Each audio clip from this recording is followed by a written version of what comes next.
Mobile माझ्याकडे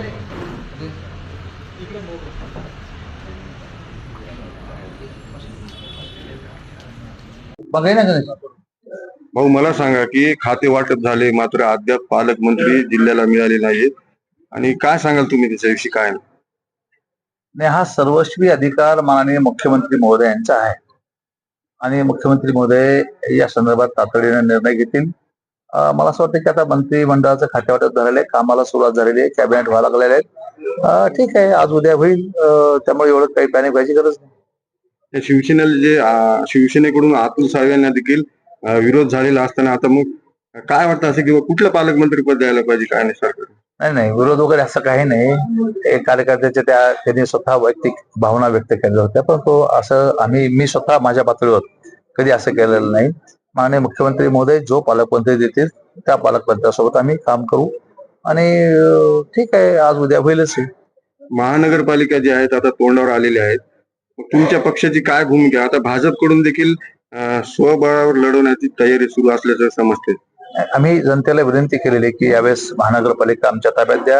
त्यांच्याकडं 10-15 वर्ष नगरपालिका राहिलेली आहे, त्यांनी काहीच केलेलं नाही. यावेळेस महानगरपालिका माझ्या ताब्यात दिली तर मी आमदार आहे, राज्यामध्ये सहकार आहे, केंद्रामध्ये सहकार आहे, मोठ्या प्रमाणामध्ये निधी आणता येणं शक्य आहे आणि या गावाला एक स्वच्छ आणि सुंदर जालना करता येणं शक्य आहे. त्यामुळे त्या माध्यमातून मी ते करू. मला असं वाटतं की लोकांनी मन बनवलेलं की यावेळेस महानगरपालिका माझ्याकडे द्यायची. सुप्रीम कोर्टामध्ये आज लाडकी बहिणी योजनेवरती विषय निघाला होता. तर सुप्रीम कोर्ट असं म्हणलं की सरकारकडे रेवड्या वाटण्यासाठी आहेत पैसे, मात्र ज्यावेळेस न्यायाधीशाचा पेमेंटचा विषय येतो त्यावेळेस मात्र त्यांच्याकडे पैसे नसतात. माननीय सुप्रीम कोर्टाच्या न्यायाधीशाच्या वक्त्यावर आम्ही टिप्पणी किंवा मत प्रकाशित करू शकत नाही. त्यांच्यावर मी काही कमेंट्स करणार नाही. भाऊ, संजय राऊत म्हटले आज की निवडणूक आयोग हे सत्ताधाऱ्यांच्या काटाखालचं मानले जाईल. काय ठीक आहे, आता लोकशाहीमध्ये सर्वांनाच बोलण्याचा अधिकार असतो, टीका टिप्पणी करण्याचा अधिकार असतो.